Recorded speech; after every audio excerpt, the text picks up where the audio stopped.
Andito si ano.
Hello, and good afternoon everyone. Tayo po tayong lahat para magbigay po tayo ng papuri sa ating Panginoon.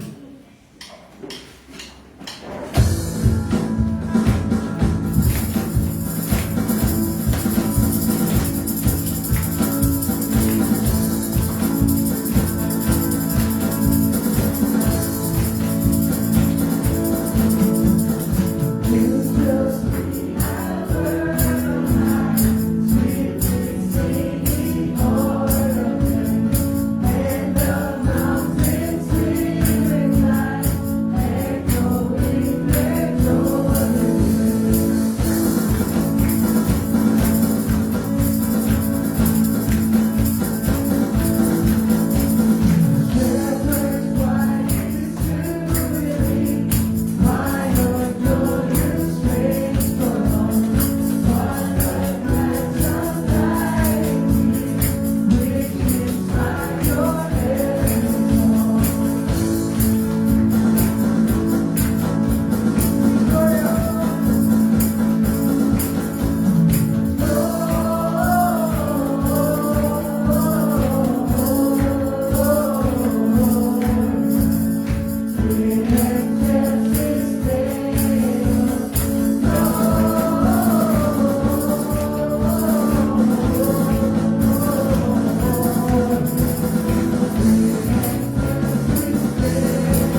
remember the night when our Lord Savior Jesus Christ was born. That one holy night.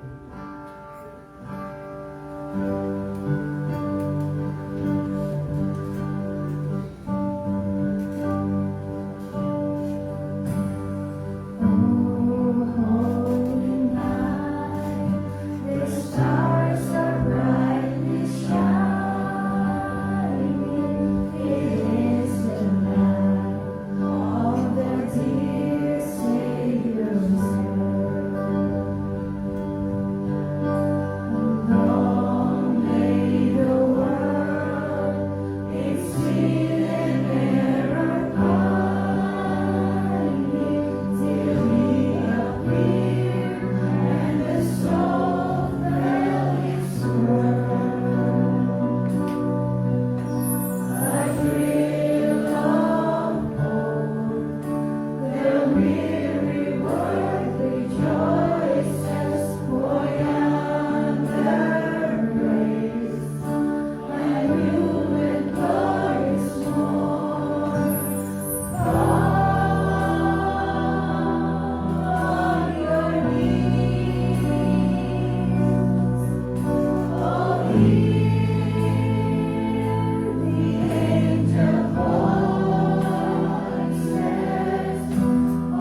Okay, maligayang Pasko po sa ating lahat. Merry Christmas! Humingi kayo sa katabi nyo at sa likod, sa harap, sabihin nyo, Merry Christmas! Regalo po. Okay, hintay pa po natin ang iba. Alam po na may mga kapatid tayong mga darating pa. Of course, pinakamasayang may ibang kumamang konti ito. Ikaw, matangkad ka, malit ako eh.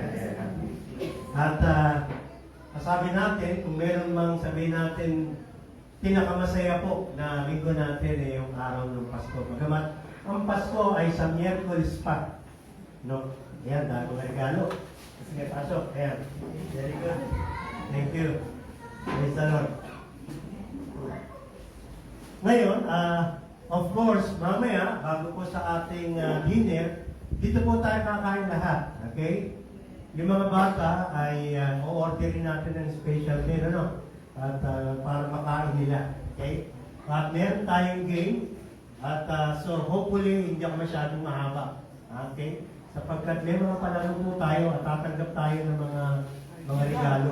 Ngayon na pabibigay yung mga bayad po para natin, no? Ano? Okay, mga sakyan, no? Okay, mamaya, pagkatapos po niya, natug-uwi sapagkat tayo po ay merong dinner. Of course, kapag Pasko, no? Medyo may nakita akong kaibahan sa village ng Kingsville. Kasi pupunta na kami dati dyan, ngayon kami nakatira. Parang kukunti ang may ilaw ng pamasko ngayon. Simula nung natira kami. Nasaan ba si... Pagkantay mo nga ng konti itong boses natin, parang malat ako dito. Dapat maganda yung boses eh. Kasi tinitingnan ko, inaabangan ko, uuwi kami, mga isang hapon, gabi, meron lamang isa parol na mayroong ilaw. Patay pa.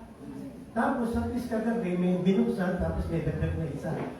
Parang wala yung dati, marami doon eh. Mula doon sa gate, iniinaan ko, kukunti. Sabi ko bakit? Alam ko na, baka nagtitipid. Hinihintay ko pa rin, baka Noche Buena na mag-ilaw. Diba? Kayo ba may ilaw ng pamasko? Okay, sino meron? Kita nyo sa atin, dalawa lang, no? Ako, nagdagay ako dati sa bahay namin, di ba? Nasa bintana yun. Pero hindi siniswitch. Malakas ang kuryente, no? Pero isang bagay, ang hindi nawawala kapag Pasko, lalo na yung regalo. Nakatanggap na ba kayo ng regalo? Yes! Gusto niyo pa bang makatanggap? Yes! Lakas niyo ng yes nyo. Bahala ka dito, ha? Nagbigay ba kayo ng regalo? No! Yes! Actually, ganun yung Pasko, eh, no? At isa sa bansa na sabi natin ng mga Pilipino, may talaga namang pagpasko, dinadayo. Yung mga mahal sa buhay, nanonood po kami ngayon yung gabi ng balita, ay dumarating yung mga kababayan natin galing abroad para magpasko. Kasi sa ibang bansa, ang Pasko, parang dumaan lang eh, na mabilis. Sa atin, talaga namang masaya. Masaya po ba kayo ngayong Pasko? Yes! Parang po konti ha. Amen. Okay ha.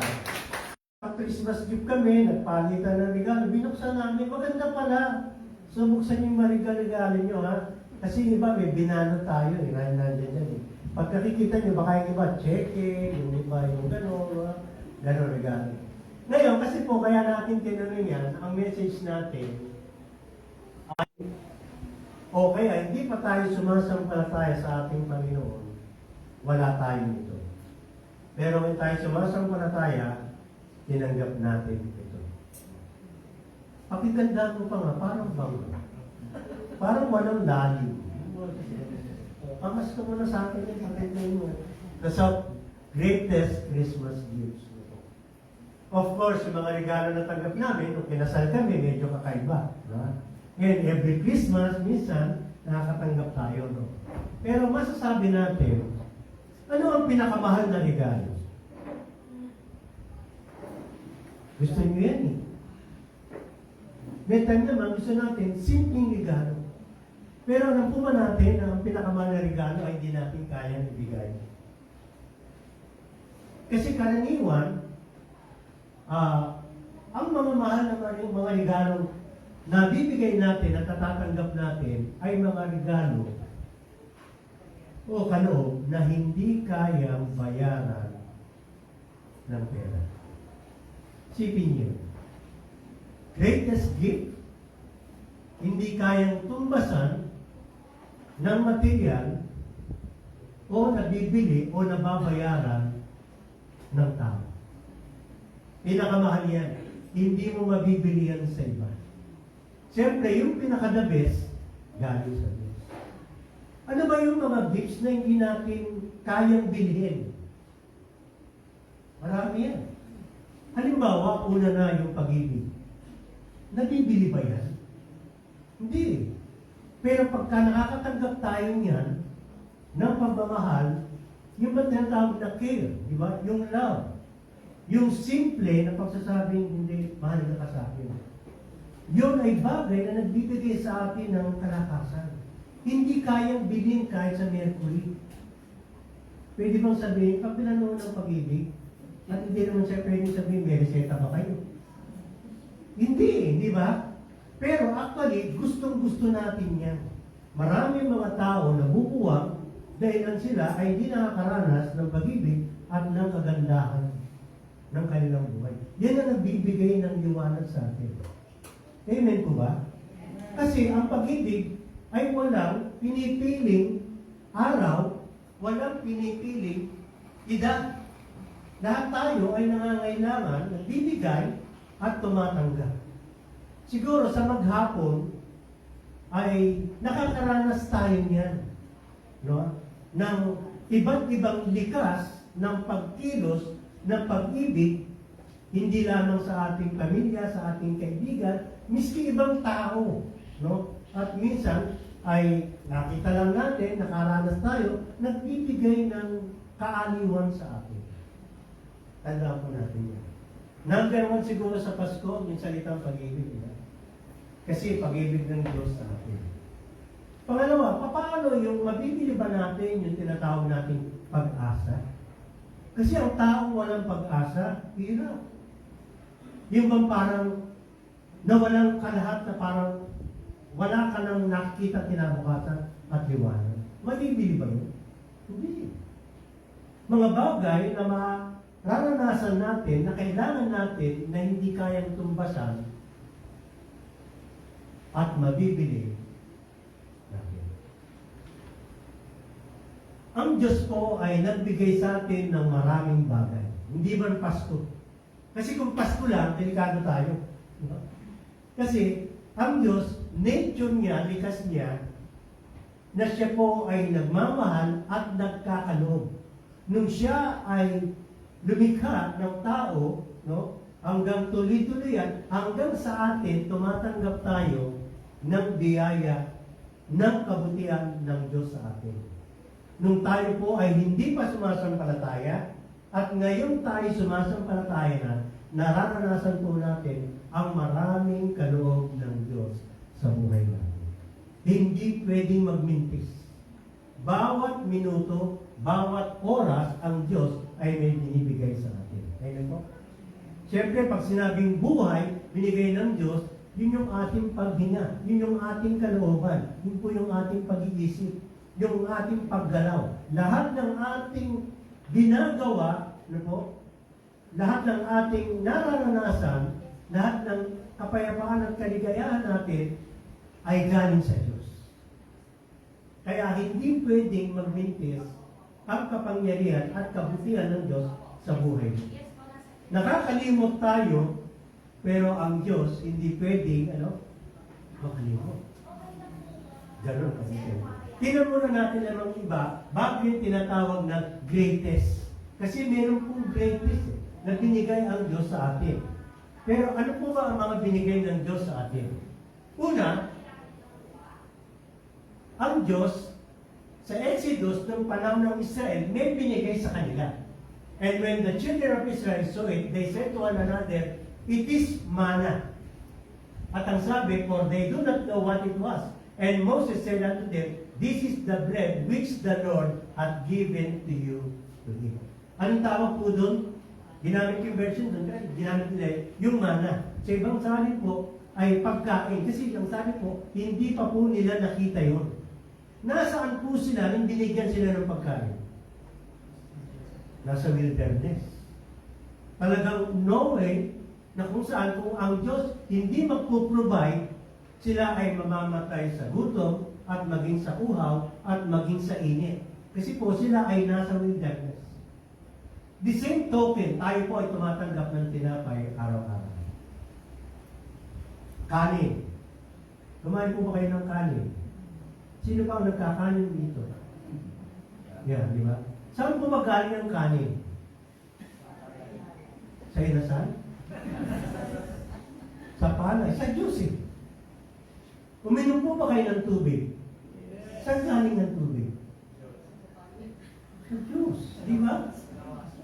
Nabasa?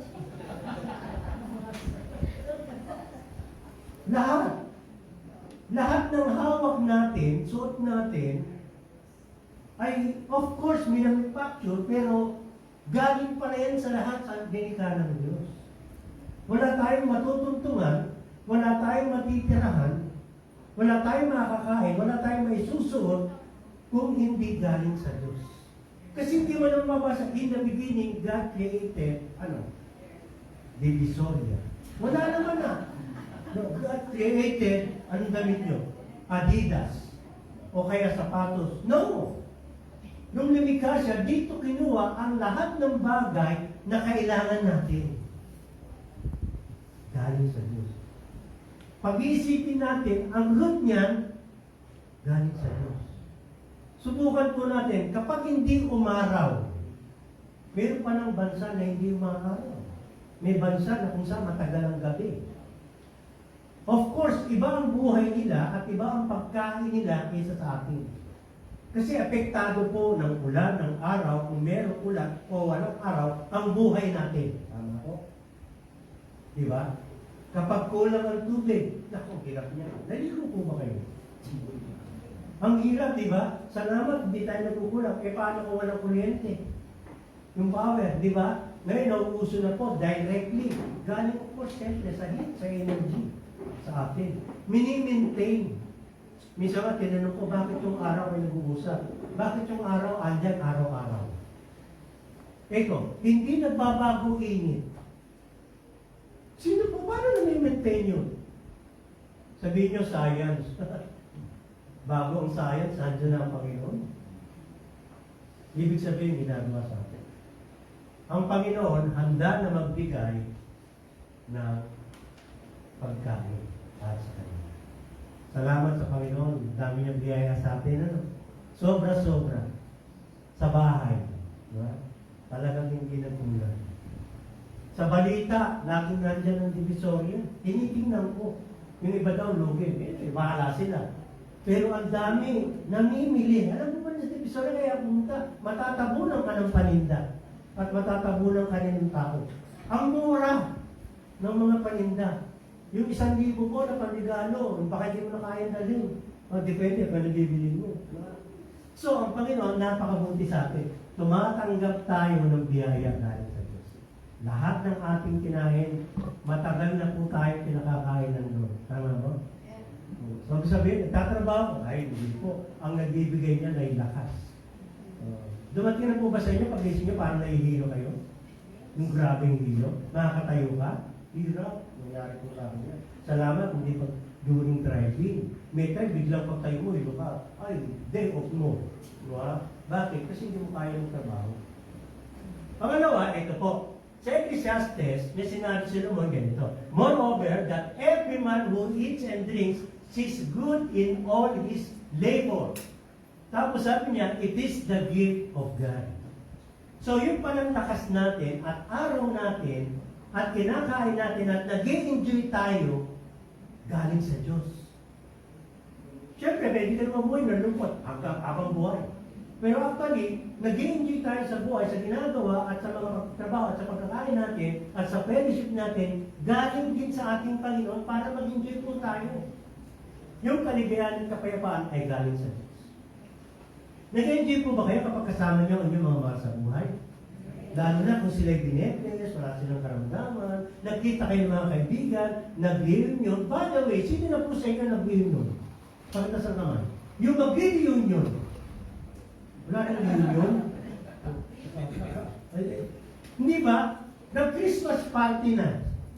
O hindi ba? Bakit? Kasi nag-enjoy ka dyan, mamaya mararanasan natin. Kaya mamaya, bawal ng killjoy, sama tayo. Mga palaro nila, kung may mga palaro, sumami tayo. Kasi yung mga regalo po dyan, grabe, mga bayad po paano po naman. Pero po doon, yung enjoyment natin galing din sa Diyos. Kaya, kung meron ka mang kalungkutan, may mga pagkakataon, pinapadalas ng Panginoon sa atin. Pero maraming bagay na problema at kalungkutan natin galing din minsan sa ginagawa natin, hindi kalungkutan ng Diyos. May napuna po ba kayo sa drawing na yan? Ako may gusto sa drawing na yan. Ha? Yung bata. Tonto ako eh. Nung nakita ko, sabi ko parang, buti pa itong batang ito, nag-enjoy. Kasi po yung verse ko lang ganito. Behold, children are a gift of the Lord, the fruit of the womb is reward. Kanina may nakita akong baby, no? Pag natulog, gayahin mo yun, gano'n, nakangiti. Nang tinitingnan ko, parang magandang ilagay. Tanong ko nga, kasi parang sinasabi niya to eh. Kayo po ba'y nakakapag-ganyan pa?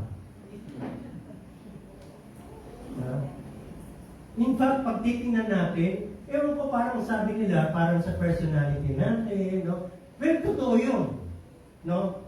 Pero, lahat ng tao ay dapat dumadanas ng kapayapaan at kaligayahan. Di ba? May problema tayo for sure. Pero dapat nararanasan din natin na talagang meron tayong tinatawag na satisfaction. Lalo na nung tayo po ay nakakilala na sa ating Panginoon. Yes, of course, meron kang future, nag-iisip ka, may plan ka. Pero tandaan natin, baka naman maubos ang isang araw, this is the day that the Lord has made. Di ba? Anong kasunod nun? We will rejoice and be glad. Baka maubos na yun, puro future na. Walang masama doon, pero dapat ang bawat araw ay isang kaligayahan sa ating Panginoon. Sa maghapon, kaya natin isipin, minsan ang mga kalungkutan natin, pero wag dapat matatapos ang araw na tayo po ay nag-Diyos sa pangalan ng ating Panginoon. Binigyan po tayo ng Panginoon ng ganyan. Nung kayo'y baby, naranasan niyo na po ba maging baby kayo? Siyempre naman, no? You are a gift from the Lord. Lahat tayo. Yung mga magulang ninyo, halos, magulang natin. Kahit marami pa kayo. Diba? Excited pa rin siya. Pag nanganak siya, nagpapasalamat sa ating Panginoon. Kaya ako naniniwala, kahit 12 kami o higit pa, ang nanay, no, ay masaya kapag siya ay nagluwag. Yun ang talagang totoo na nararanasan ng isang. Kasi ang sabi, children are a gift from the Lord. Best gifts. The gift of His Son. Ito po yung napakalaga. Ang pinakauna pong the best na tatanggap natin, nung tayo po ay sumampalataya sa ating Panginoon. Nangyari po yan nung ang ating Diyos Ama ay ipinagkaloob ang kanyang bugtong na anak. Sino po yun? Ang ating Panginoon Jesus. May karanasan ng ating Panginoon, humingi siya ng tubig sa isang babaeng Samaritana. At ang sabi niya, kung alam mo yung humingi at kaloob ng Diyos na kung sino ang humingi ng tubig nito, ang sabi niya, at hihingi ka nito, bibigyan kita. Nag-refer siya tungkol sa kanyang sarili. Ang napaka yaman na natanggap natin ay ang ating Panginoon. Minsan nasasabi natin siguro, kung hindi tayo nakakilala sa ating Panginoon, iba ang buhay natin. Agree po ba kayo? Na kung ikaw ay hindi sumampalataya at hindi binago tayo ng ating Panginoon, iba ang buhay natin. Maging sa aming magkapatid, lalo po magkakapatid, pamilya, at sa ating mga magulang. Kaya, napakaliking bagay na tayo po ay sumampalataya sa ating Panginoon. Nagawa niyo na po ba yan? Natanggap niyo na ba ang kaloob mula sa Diyos? ng ating Panginoon Jesucristo? Yes. Every time na may magme-message, kahit nung Sunday, of course, na kapatid na Rapi, napakaliwanag po na isang kaloob ng kaligtasan ay walang iba kung hindi ang ating Panginoon. Yan po ang pinakalas. Ang tunay na Pasko po ay ang ating pagkilala at pananampalataya sa ating Panginoon. Pangalawa po, binigyan po tayo ng buhay na wala hanggan. Ang sabi po, the wages of sin is death, but the gift of God, ano? Anong regalo? Ano? Is eternal life in Christ Jesus our Lord. Tapos ang sabi sa John 10, I will give them eternal life, and they will never perish, and no one will snatch them out of my hand. My Father who has given to me is greater than all, and no one is able to snatch them out of my Father's hand. I am the Father of one. So tayo po ay meron ng buhay na wala hanggan. May mga grupo po at reliyon na sila po ay hindi naniniwala na wala daw makakapagsigurado na sila ay merong buhay na wala hanggan. Sa ibang salita, kapag sila namatay, hindi nila alam. Well, sinasabi po sa kanilang kasulatan, ang kabayaran ng kasalanan, kamatayan. Pero ang alam ng Diyos, ano? Buhay na wala hanggan mula sa ating Panginoon Jesus. Meron ba kayo buhay na wala hanggan? Kahit anong oras, alam natin. May nabasa ako sa Facebook, ang ganda eh. Hindi ko alam kung sino nagsabi, maybe si Alistair Gray, o John MacArthur, o sino man. Nang sabi niya, ang kamatayan ay daan, pag-isip mo, nakita mo, pag-isip mo, ikaw ay nasa tirahan ng Diyos. Ganun na. Kasi po, meron tayong ganun. Are you sure of your eternal life? Sure? Yes. Sure na sure? Yes. Yes, kasi meron tayong ganun. Hindi po yan galing sa atin, hindi galing sa reliyon, kung hindi galing sa ating Panginoon. Kung tayo sumampalataya sa pagitan ng ating Panginoon, ipinagkaloob ko. Nababayaran po ba yun? Hindi, kaya nga sinabi ay no gift eh. Kasi pag binayaran mo ng mabuting gawa, hindi na po siya gift. Anong tawag na doon? Wage. Di ba? Kabayaran na. Sweldo na. Pangatlo po, the gift of saving grace. Paano po tayo naligtas? For by grace, you have been saved through faith. And that not of yourself, it is the gift of God, not of works, lest anyone should boast. Ang ating Panginoon po ay mayaman sa biyaya. Ang ating Diyos ay mayaman sa biyaya. Wala po siyang kailangan. Kaya ang kaligtasan pinagkaloob sa atin at hindi natin kayang bayaran at hindi niya pinababayaran. Pinababayaran niyo po ba? Di ba meron nga tayong message sa Isaiah, di ba? Lumapit kayo sa akin, kumain kayo, lahat na nauuhaw at nagugutom. At ang sabi, bumili kayo at wala kayong babayaran sapagkat ito'y libre. Kasi in the first place, hindi naman natin kayang bayaran ang mga kabutihan at katapatan na nito sa buhay natin. Kaya kung meron man na talagang libre, igaling sa Diyos. Kung may bayad man sapagkat ginawa ng ating Panginoon sa Kristo sa krus, binayaran yung mga kasalanan natin. Kaya may bayad, pero ang Panginoon ang nagbayad, hindi sa atin.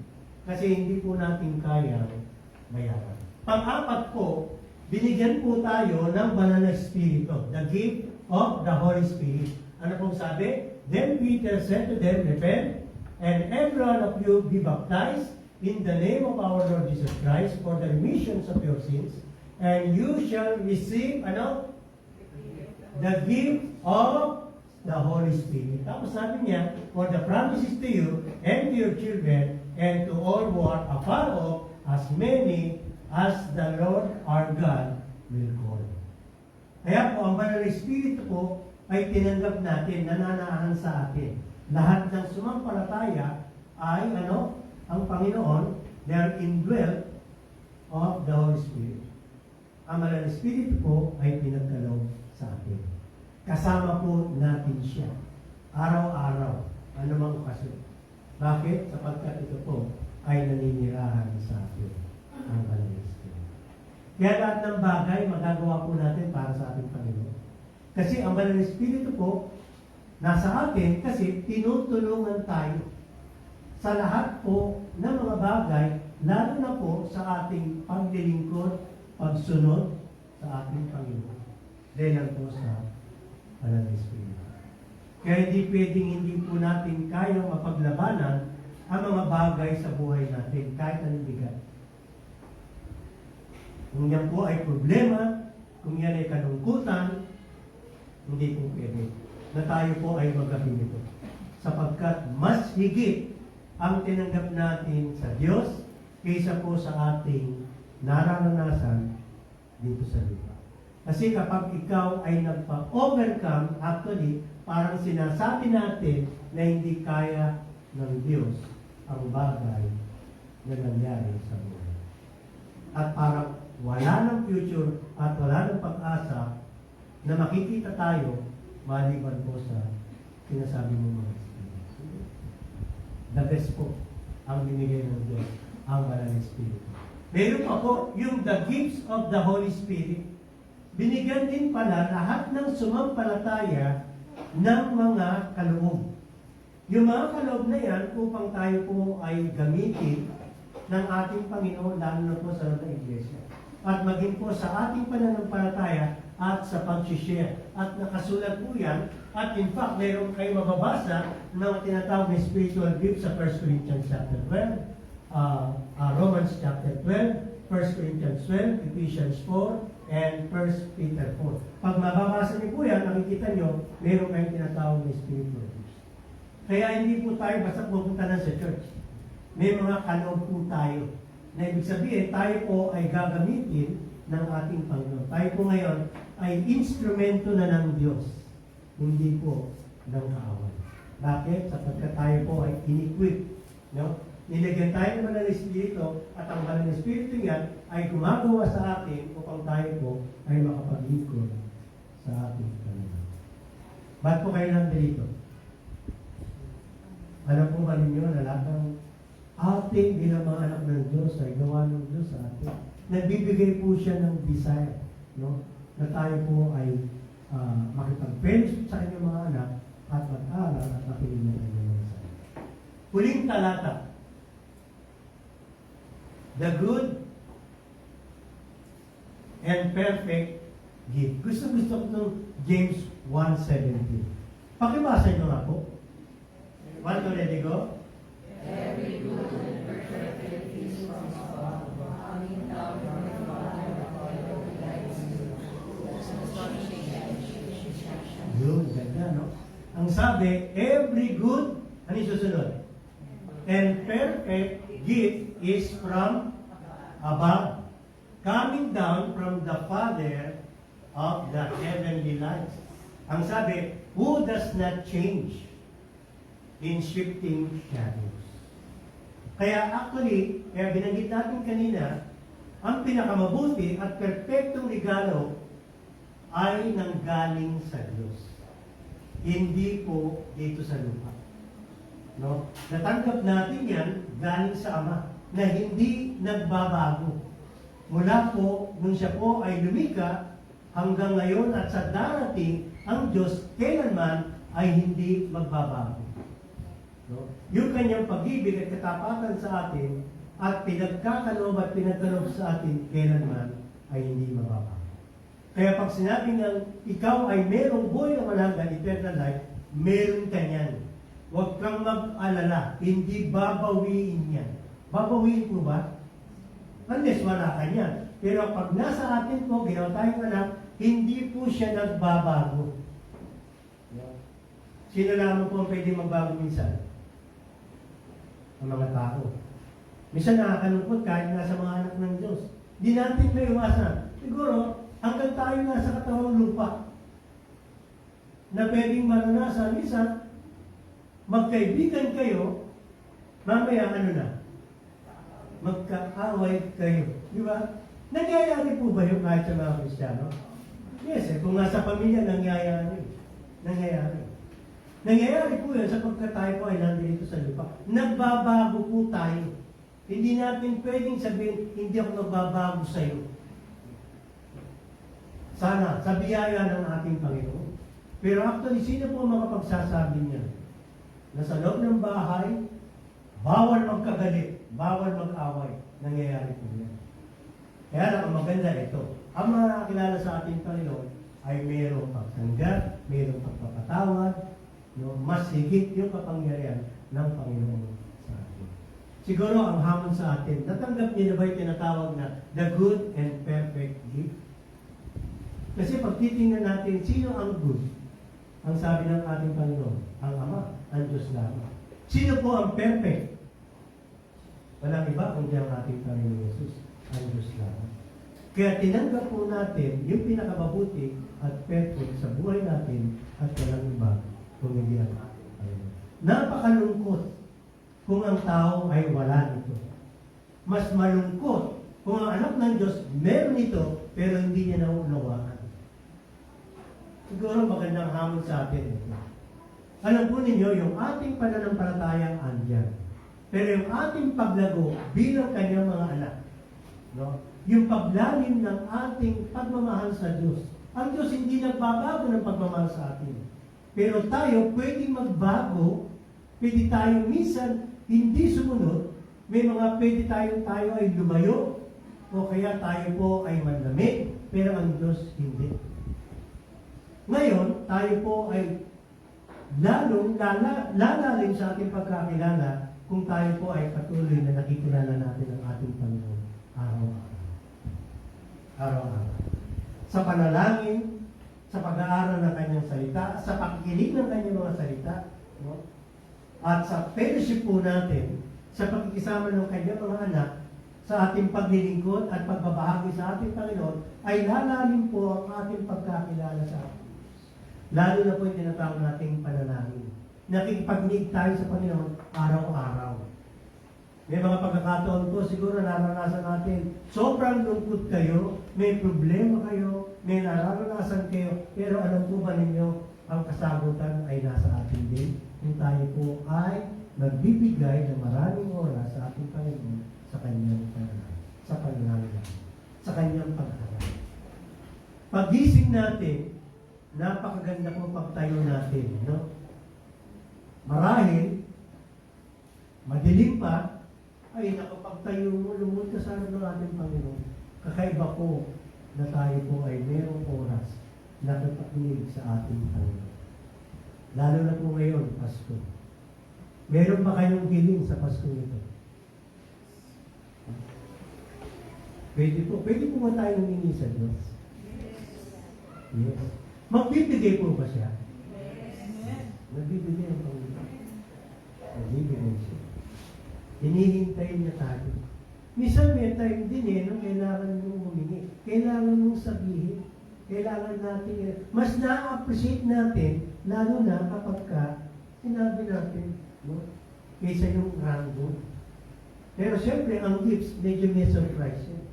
Pero ang Panginoong tandaan natin, hindi pa man natin sinasabi, alam niya. Alam niya yung mabuti para sa atin.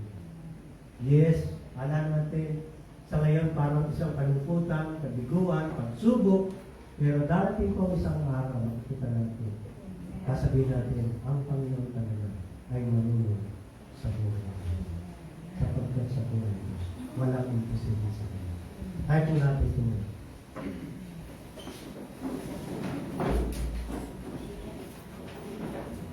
Kahit po sa holiday na to ay merong kasaganaan at merong kaligayahan, merong fellowship at merong party. Tandaan po natin, ang Diyos po ay naghihintay sa atin. Tayo po ay lumapit. Tayo po ay magpasalamat. Tayo po ay humingi at pagkakalooban. At tayo po ay patuloy na malalim sa ating Panginoon. At ang dalangin natin maging sa darating na taon ay mag-iibayo po ang ating lalong malalim na pagsunod at pag-ibig at pag-ibig sa ating Panginoon. Ay naman sa amin pong fellowship sa Kapaskuhan ito. Ang dalangin ko at ang dalangin namin na may bigay po namin sa inyo ang isang kalwalatian, pagsamba, pasalamat at pagpupuri po sapagkat tinanggap po namin ang pinakamabuti na loob mula sa inyo. Walang iba. Yun ang aming Panginoon Jesus. Pagpalain niyo po ang mga salita sa bawat buhay namin at pagpalain niyo po ang inyong mga sa pangalan ni Jesus. Amen. Merry Christmas po. Merry Christmas po. Pwede po tayo po.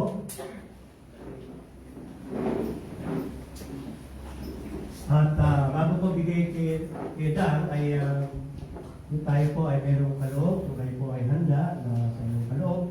Kung hindi, okay lang po yan. Pero we will give our offering. Though of course, the Lord has been giving to us many gifts. And we're always ready to give the Lord sa ating mga kaloob sa thanks and offering. Konting po, habang kayo po ay naghahanda.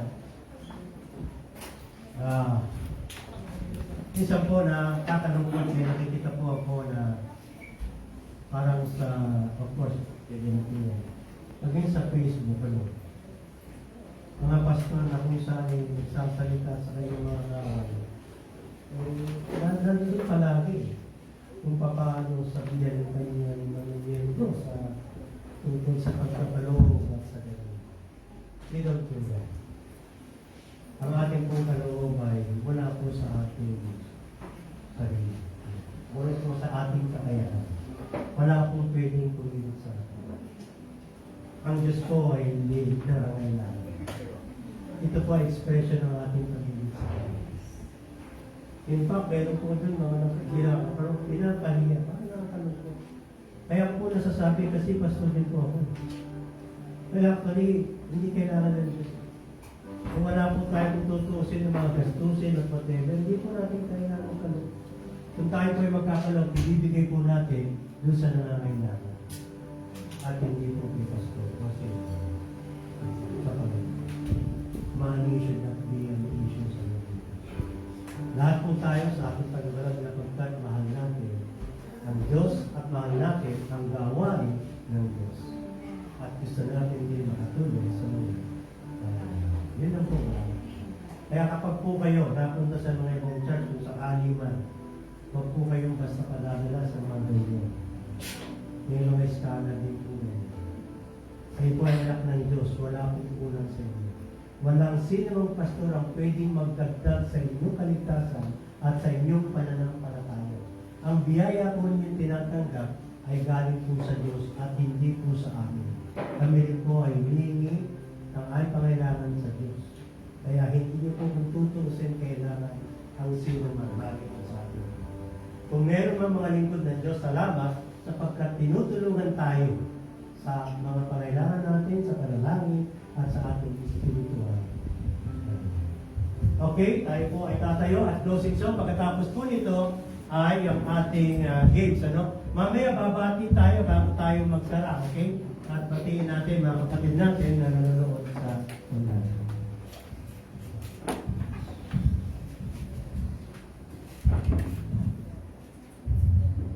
Ayan, muli po, Merry Christmas po sa inyong lahat. Sabay-sabay natin gawin ang ating Panginoon.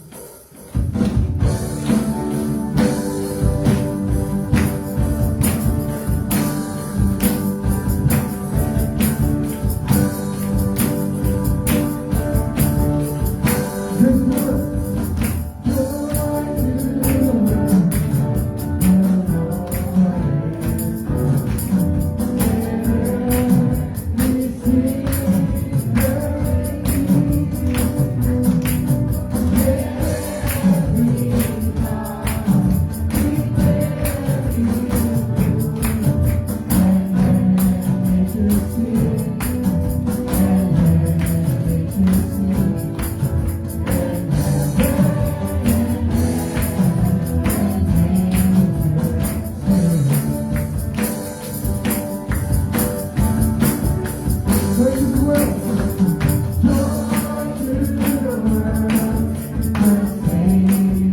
worship team. Pwede po tayo maupo.